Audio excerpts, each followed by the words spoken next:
नमस्कार दोस्तों। आज का हमारा एक नया चैप्टर है और चैप्टर का नाम है बीमीय विश्लेषण।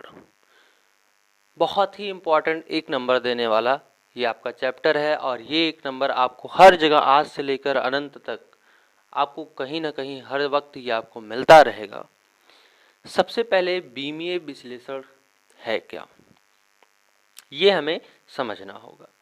तो आपको बता दें, जो मात्रक मूल मात्रक होते हैं वो तो आप जानते ही हैं, लेकिन उनके अलावा कुछ व्युत्पन्न मात्रक भी होते हैं। इन व्युत्पन्न मात्रकों का जो निर्माण होता है, इनका निर्माण मूल मात्रकों द्वारा होता है। या जो हमारे व्युत्पन्न राशियां हैं, मात्रक हैं या राशियां, क्योंकि व्युत्पन्न मात्रक होंगे तो क्योंकि व्युत्पन्न मात्रक अगर हैं तो राशियां होगी।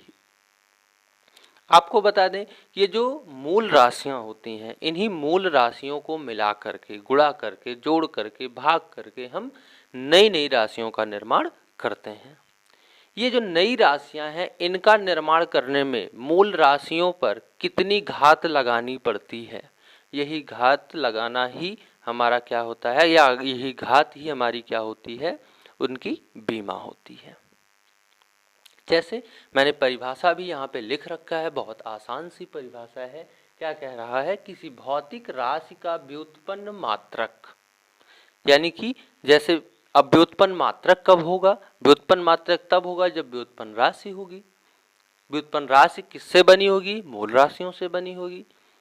तो यही बात यहाँ पे समझाने का प्रयास कर रहा है कि किसी भौतिक राशि का जो व्युत्पन्न मात्रक हमें प्राप्त करने के लिए, यानी कि किसी भी, जैसे आप दाब ले लो, क्षेत्रफल ले लो, आयतन ले लो, है ना, ये सब कौन है, व्युत्पन्न राशियां हैं। तो इनके जो मात्रक होंगे वो व्युत्पन्न मात्रक भी होंगे। तो वही कह रहा है कि किसी भौतिक राशि का व्युत्पन्न मात्रक प्राप्त करने के लिए मूल मात्रकों पर, मूल मात्रक हमारे कौन से हैं, जैसे मीटर है, किलोग्राम है, सेकेंड है, ये सब हमारे कौन है, मूल मात्रक हैं। तो मूल मात्रकों पर घातें चढ़ाई जाती हैं। आप देखो, जैसे क्षेत्रफल का जो मात्रक होता है उसमें मीटर की घात कितनी होती है, 2 होती है। आयतन में मीटर की घात 3 होती है। ऐसे बल में, ऐसे त्वरण में, तो ऐसे हमें ढेर सारी राशियां, जो व्युत्पन्न राशियां हैं वो मिलती हैं और उनके हमें व्युत्पन्न मात्रक मिलते हैं। तो उनके जो व्युत्पन्न मात्रक हैं, उनके मात्रकों पर जो हम घातें चढ़ाते हैं, उन्हें उस भौतिक राशि का क्या कहते हैं, बीमा कहते हैं। और रिपीट करते हैं कि जो हमारे व्युत्पन्न मात्रक होते हैं, उन व्युत्पन्न मात्रकों को बनाने के लिए मूल मात्रकों पर जो हम घातों को चढ़ाते हैं, वही घातें ही उन व्युत्पन्न मात्रकों का क्या होती हैं, बीमा होती हैं। उदाहरण के तौर पर जैसे मैंने आपको आयतन, क्षेत्रफल, घनत्व, दाब, बल, त्वरण, वेग, संवेग इत्यादि बहुत सारी राशियां हैं। इसमें से चलिए एक हम पढ़ लेते हैं, जैसे घनत्व ही है हमारा, या आप सामर्थ्य, पावर ले लो। सामर्थ्य यानी कि शक्ति जिसे आप कहते हैं। तो शक्ति बराबर क्या होता है, सामर्थ्य बराबर क्या होता है भैया, आपको तो पता है, कार्य करने की दर को क्या कहते हैं, सामर्थ्य कहते हैं, अर्थात कार्य बटा समय। अब हमारा सामर्थ्य एक व्युत्पन्न राशि है और समय देखें तो मूल राशि है और कार्य हमारी व्युत्पन्न राशि है। सबसे पहले तो हमारी ये कोशिश होती है कि जो भी हमें फॉर्मूले में दिया गया है, जैसे सामर्थ्य तो व्युत्पन्न राशि ही है, इसी का हमें व्युत्पन्न मात्रक ज्ञात करना है। आइए ये जानने की कोशिश करते हैं कि शक्ति का जो व्युत्पन्न मात्रक है उसमें मूल मात्रकों की कितनी कितनी घातें लगाई जा सकती हैं। तो यहाँ पे जब हमने देखा कि चलो इसका मात्रक निकालते हैं, तो कार्य दिखा, कार्य तो हमारा मूल ना तो राशि है ना तो इसका मूल मात्रक होगा। तो सबसे पहले इसे मूल राशियों में तोड़ लेते हैं। कार्य बराबर क्या होता है, बल गुणे बल की दिशा में विस्थापन, या बल गुणे विस्थापन, और बटे समय। विस्थापन हो या दूरी, ये आपका मूल राशि है, ठीक है ना। विस्थापन, दूरी, लंबाई, इन सब को हम किस में मापते हैं, मीटर में ही मापते हैं, इसलिए इसका कोई अलग से हम तोड़ नहीं करेंगे, ये भी हमारा मूल राशि के अंतर्गत आता है। लेकिन अभी बचा हुआ है कौन, बल। आगे बल को भी तोड़ते हैं। बल बराबर होता है द्रव्यमान गुणे त्वरण, इसे भी तोड़ लेते हैं। तो बल के स्थान पे हो जाएगा द्रव्यमान गुणे त्वरण, और गुणे क्या है, विस्थापन, और बटे में कौन है, समय। ठीक। अब यहाँ पे हमें द्रव्यमान, विस्थापन और समय, ये तो मूल राशि दिख रही है, तो इनके मात्रक भी मूल होंगे, लेकिन त्वरण नहीं दिख रहा है। और आप त्वरण को तो जानते हो कि त्वरण किसे कहते हैं, वेग परिवर्तन की समय दर, यानी कि डेल वी बटा डेल टी। तो आइए इसको और आगे तोड़ते हैं। ये हो जाएगा द्रव्यमान गुणे विस्थापन, द्रव्यमान गुणे विस्थापन और गुणे त्वरण है। त्वरण क्या होता है, वेग बटा वेग परिवर्तन बटा समय। तो वेग परिवर्तन बटे समय, समय जो है वो नीचे आ जाएगा, है ना, क्योंकि बटे में है तो समय समय का गुणा हो जाएगा। तो यहाँ पे हो जाएगा समय की घाते 2। ठीक है ना। अब द्रव्यमान, विस्थापन, समय, ये तो मूल है, लेकिन वेग हो या वेग परिवर्तन, ये तो मूल राशि नहीं है। जब मूल राशि नहीं है तो इसका मूल मात्रक कहाँ से होता है, तो वेग परिवर्तन को भी हमें तोड़ना पड़ेगा। तो वेग यानी कि चाल बराबर क्या होता है, दूरी बटा समय। आगे तोड़ते हैं। ये आपका हो जाएगा द्रव्यमान गुणे विस्थापन और वेग बराबर क्या होता है, चाल बराबर दूरी बटा समय। दूरी बटा फिर समय, समय नीचे आ जाएगा आपका, और समय की घात कितनी हो जाएगी, 3 हो जाएगी।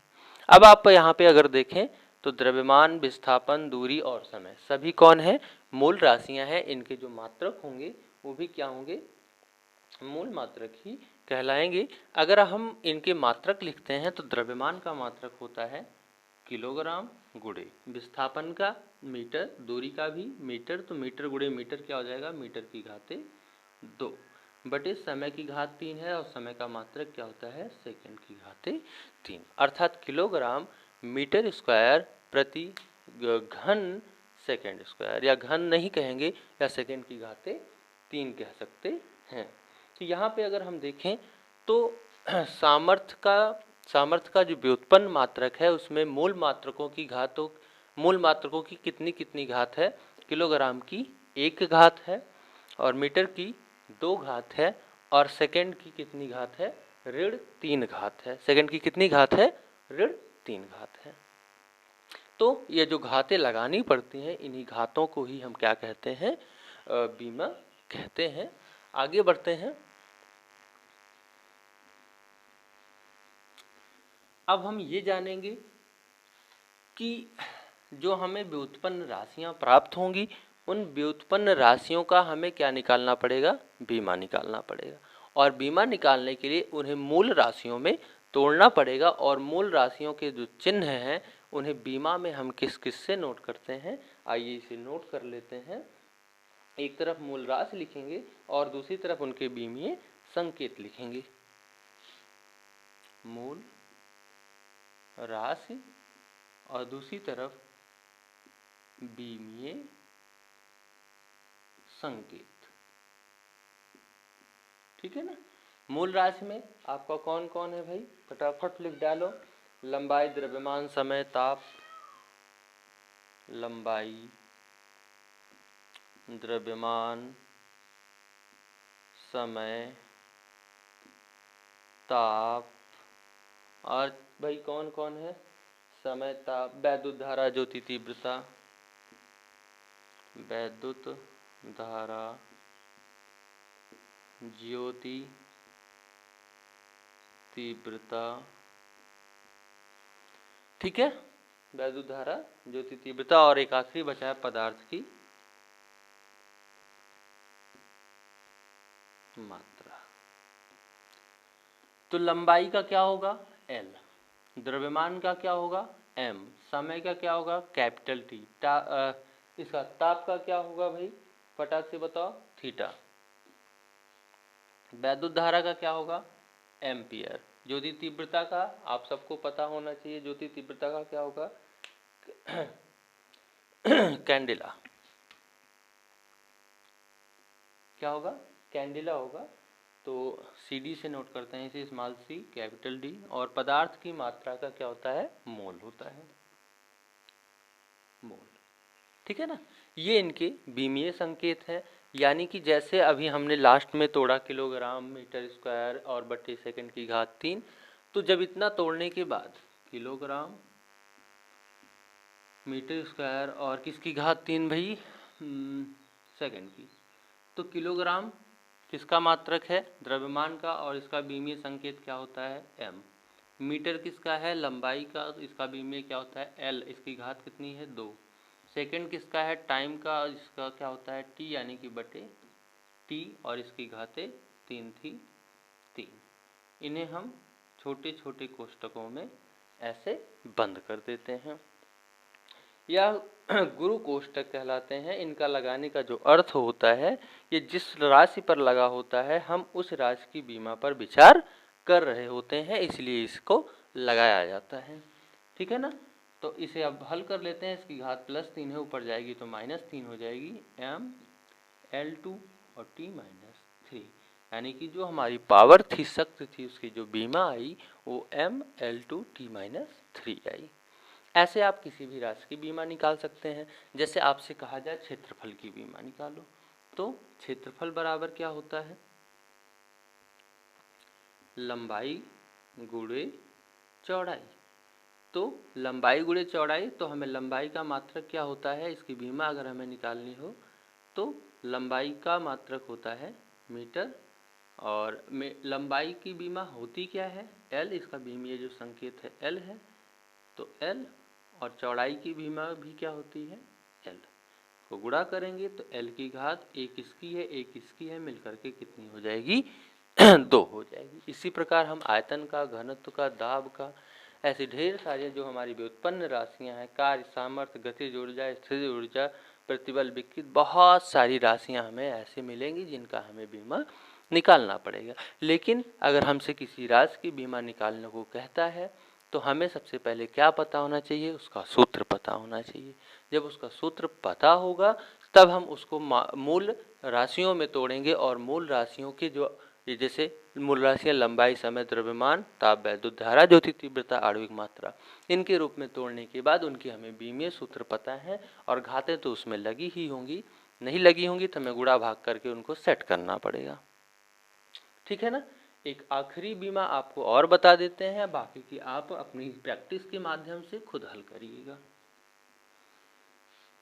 जैसे हमें गतिज ऊर्जा का ही निकालना हुआ, K बराबर होता है 12 mv²।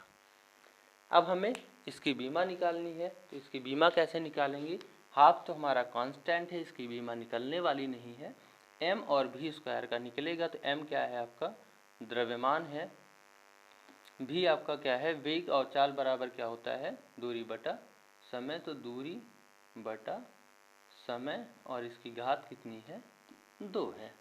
अब हमें द्रव्यमान और इसकी बीमा का डिस्कशन करना है, तो द्रव्यमान को ब्रैकेट के अंदर, और गुणे दूरी को भी, क्योंकि दूरी भी हमारी मूल राशि में आ चुकी है, समय भी ब्रैकेट के अंदर, और इनकी घात कितनी लगी हुई है, 2। अब इनके चिन्हों को लिख देते हैं। द्रव्यमान को m से नोट करते हैं, दूरी को l से, और इसकी घात कितनी है, 2 है, बटे समय को t से, इसकी भी घात कितनी है, 2 है। हल करते हैं तो ये हो जाता है mL2, और t ऊपर जाएगा तो -2, ये बीमा हो जाती है। ठीक है ना। आप इसे पूरा हल करेंगे, जहाँ पे कोई समस्या आएगी उसको मैं बताऊंगा। अगले वीडियो में आपको बीमाओं का क्या उपयोग है हमारे दैनिक जीवन में, उसको पढ़ेंगे।